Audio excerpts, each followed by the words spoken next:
Après mes études, je jonglais avec l'idée de démarrer une entreprise avec un groupe d'amis. L'un de mes professeurs m'a alors parlé des coopératives de travail. Il m'a expliqué que les employés sont collectivement propriétaires de l'entreprise et que les orientations et les décisions stratégiques sont votées de manière plus démocratique sur le principe « un membre, un vote ». Curieuse de nature, je suis allée à la rencontre de professeurs, d'experts et de membres travailleurs de coopératives pour en apprendre davantage à ce sujet et, qui sait, créer en groupe une entreprise qui correspond à nos valeurs. Aujourd'hui, je m'intéresse à l'entrepreneuriat collectif au sein d'une coopérative de travail. Quand on parle de réussite entrepreneuriale, on nous parle souvent d'individus, comme si l'entreprise se cristallisait en une seule personne qui devient le visage de l'entreprise. Quand il est question des coopératives de travail, on parle plutôt d'entrepreneuriat collectif. L'entreprise repose alors sur les épaules de plusieurs personnes qui incarnent l'entreprise, mais en groupe. On a souvent présenté l'entrepreneur par rapport à ses caractéristiques et à ses traits. Qu'on parle, par exemple, de sa propension à prendre des risques, de la détermination, de sa capacité à agir dans l'ambiguïté. En plus de ça, dans le discours public, dans les médias, on s'est mis à valoriser beaucoup la réussite entrepreneuriale. Ce que ça a créé, en fait, c'est l'espèce de mythe de quelqu'un qui est extraordinaire, qui fait des choses extraordinaires, et ça a généré cette espèce de phénomène de super-héros de l'entrepreneur. Quand on voit, par exemple, les Steve Jobs ou les Bill Gates, qu'on nous présente ce type d'entrepreneur-là, ça a pour effet de créer une espèce de distance avec la possibilité, ça rend presque infaisable les parcours que ces gens-là ont réalisés. Donc oui, de mettre en lumière des modèles qui sont beaucoup plus près des gens, ça aide énormément à permettre aux gens de voir la possibilité de cette carrière-là comme un élément qui est possible pour eux. Quand on met beaucoup d'emphase sur les caractéristiques personnelles, on oublie que l'entrepreneuriat, c'est un phénomène qui est fondamentalement collectif. Évidemment, en coopérative, ça vient d'une certaine façon formaliser cette nature collective-là. Bien, en fait, l'avantage du collectif, c'est de pouvoir compter sur des forces de plusieurs personnes. Donc, c'est pas une seule personne qui a à avoir toutes les compétences nécessaires pour gérer l'entreprise. C'est aussi un partage des responsabilités. Tout n'est pas sur les épaules d'une seule personne. Et c'est un partage des fonds. Donc, quand on veut investir dans une coopérative, il n'y a pas seulement une personne qui doit investir pour démarrer le projet. On peut se répartir le coût de démarrage, donc ça devient beaucoup plus accessible à une équipe. Et c'est aussi une excellente façon de mobiliser les gens. Quand tu es un travailleur dans une entreprise, mais qu'en plus, on peut te proposer d'être un associé, un copropriétaire, ça mobilise davantage les gens. En fait, l'entrepreneuriat, c'est un parcours qui est semé d'embûches. Donc, le fait d'entreprendre collectivement, évidemment, va venir un peu pallier à cet élément-là. Bon, d'une part, c'est un fardeau quand même qui est difficile à porter parce que justement, il y a des hauts, mais il y a beaucoup de bas aussi. Donc, le fait de partager ce fardeau-là peut être un avantage. De la même façon, quand on démarre un projet en tout début de parcours, bien évidemment, il y a beaucoup de choses à faire et les ressources sont extrêmement limitées. Donc, le fait d'être plusieurs, bien évidemment, ça nous donne la possibilité de réaliser beaucoup de tâches avec moins de ressources. Et les connaissances qu'on doit avoir, finalement, sont assez multiples.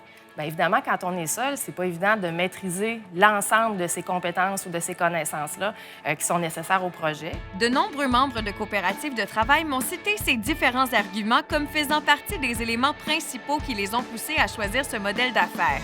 La microbrasserie Les Grands Bois à Saint-Casimir est un bon exemple, car à elle seule, elle incarne tous ces principes. Les autres membres ne connaissaient pas nécessairement le modèle coopératif. Moi, je m'étais intéressé un petit peu quand j'étais à l'université. Je connaissais un peu les valeurs, je connaissais les valeurs de partage et d'égalité, évidemment.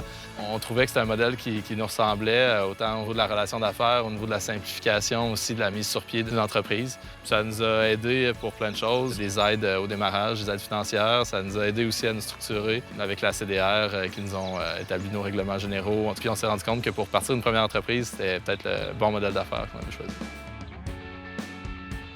Avec la manière que nous autres, on marche, la manière coop, c'est le fun parce que c'est pas tout le monde qui avait les mêmes moyens financiers en gang. Il y avait du monde qui avait beaucoup plus d'argent dans le projet qui aurait pu en investir pour avoir plus de parts, mais nous autres, on voulait quelque chose vraiment d'égal. Le modèle coop donne l'égalité des chances à tout le monde de pouvoir s'exprimer. On ne s'y retrouverait pas non plus dans un modèle où il y aurait une ou deux personnes à la tête de l'entreprise. Puis de toute façon, on se le dit souvent avec Félix, je pense pas qu'on aurait pu partir ça à deux. Il y a tellement de travail. Il faut vraiment que tout le monde soit impliqué. Puis le modèle coop favorise l'implication de chacun des membres. Créée en 2016, la coopérative Les Grands Bois est aujourd'hui un incontournable à Saint-Casimir et contribue au rayonnement et à l'attraction de la région de Portneuf.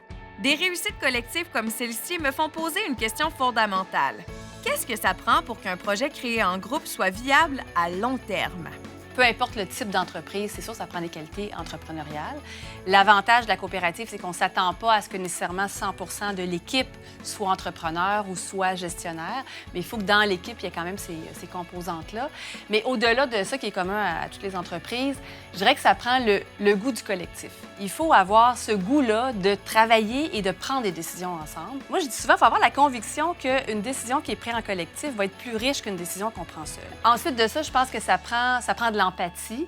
Il faut être capable de reconnaître les forces de chacun. Je dirais que ça prend aussi beaucoup d'écoute, puis d'être capable de parler, de pouvoir se dire les vraies choses pour éviter que les conflits se développent et dégénèrent. And if you don't share the same values, you don't have complementary skill sets, you're almost surely going to fail. So that's the very first thing you should make sure of, is that you have great compatible partners that share your values and your enthusiasm.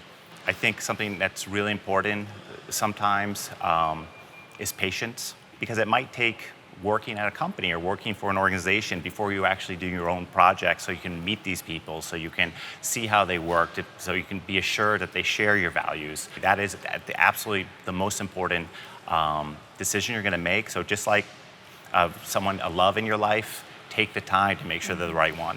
Je pense que l'essentiel pour démarrer une coopérative, c'est de trouver la bonne équipe, qui va être l'équipe du tonnerre pour démarrer la coopérative, une équipe qui va être complémentaire, qui va avoir des forces différentes pour entreprendre leur projet. Bon, l'entrepreneuriat, le sens du risque, la vision d'entreprise, mais aussi des gens qui sont hyper bons dans la tâche, qui connaissent bien leur métier, des gens qui sont capables aussi d'agir à titre de médiateur. C'est plus des gens de relations humaines pour amener le groupe à avoir une vision commune puis atteindre des compromis puis des consensus. Quand on démarre, ça peut être long avant qu'on trouve vraiment l'équipe qui se connaît assez pour cheminer ensemble. Puis la même difficulté revient quand l'entreprise est en opération parce qu'on doit engager des nouveaux employés et c'est pas sûr que les nouveaux employés vont partager la vision de départ des fondateurs, qui vont adhérer à la philosophie coopérative. Donc ça, je pense que c'est le gros enjeu dans une coopérative. Je pense que le principal défi quand on entreprend collectivement, c'est vraiment de développer et de maintenir une vision commune dans le projet. Ce que ça prend, évidemment, c'est de développer une communication qui va être à la fois efficace et respectueuse pour permettre justement de partager sur cette vision-là et d'avoir le courage, si jamais les visions se distancent, bien, de prendre peut-être des chemins qui sont différents. You could be just as excited, you could see the same vision, but just the way you work might be different. I mean, just like when I talk to students, I try to emphasize the same thing. It's almost exactly the same as meeting a significant person in your life. You could have the same interests, you could have the same desires and same goals, but if you don't share chemistry, it's just not going to work. Il est intéressant de discuter avec les membres de Courant Alternatif, une coopérative d'électriciens de Québec, de l'importance de bien choisir de nouveaux membres. Ils ont placé les conditions de travail de leurs membres au centre des préoccupations de l'entreprise. Par rapport à nos valeurs, l'objectif au départ, c'était de ne pas avoir de patron, d'être un peu égal, puis de pouvoir gérer nos horaires. Au départ, c'était un peu ça, de se dire on veut être nos boss, on veut être horizontal pour que chaque personne puisse vivre son style de vie un peu. Si tu veux travailler 30 heures, bien parfait. Si l'autre veut travailler 40 heures, bien on va lui donner plus d'heures. Puis l'autre 20 heures, bien on essaie de jongler avec les besoins de chaque personne. Pour les membres de Courant Alternatif, un des avantages les plus importants, c'est la flexibilité puis la conciliation, ce qu'on peut appeler travail-famille, puisque c'est nous autres qui décidons à l'interne comment ça fonctionne. On est tous en même longueur d'onde sur ce point-là. Donc, c'est beaucoup soit du 4 jours semaine ou des longues pauses pendant la saison morte à l'hiver, puis de pouvoir remettre à jour ça périodiquement.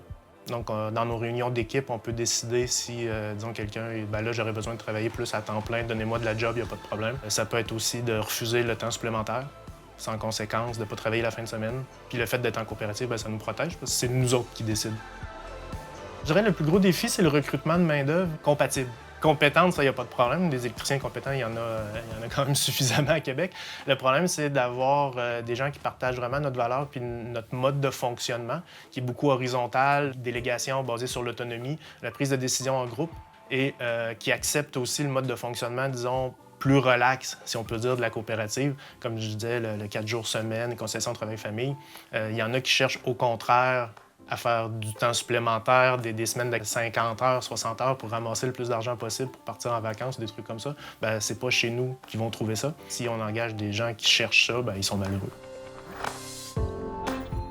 Un autre élément qui est un enjeu quand on entreprend collectivement, c'est la prise de décision. Évidemment, on comprend que c'est plus simple de prendre des décisions seules qu'avec les autres.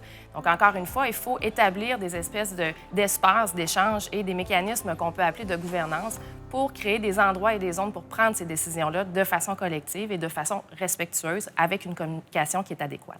Les décisions, évidemment, sont plus longues à prendre parce qu'on parle d'un collectif, donc tout le monde doit s'entendre. Si on veut vraiment mobiliser les gens, être transparent, les décisions peuvent être plus longues à prendre.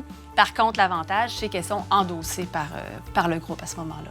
Toutes ces discussions et ces exemples inspirants me font prendre conscience de l'importance de la communication au sein d'un groupe, que ce soit lors de la phase de démarrage de l'entreprise, mais aussi après. Ce n'est pas toujours simple à mettre en œuvre, mais pour une entreprise collective, c'est primordial.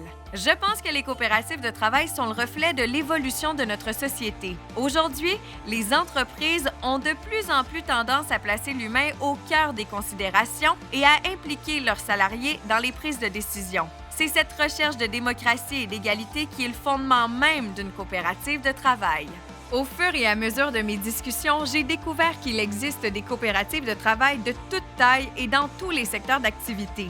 J'ai également appris qu'il existe d'autres types de coopératives, ce qui me permet d'entrevoir un monde de possibilités pour que notre entreprise puisse à son tour contribuer au bien-être de nos membres et de notre communauté.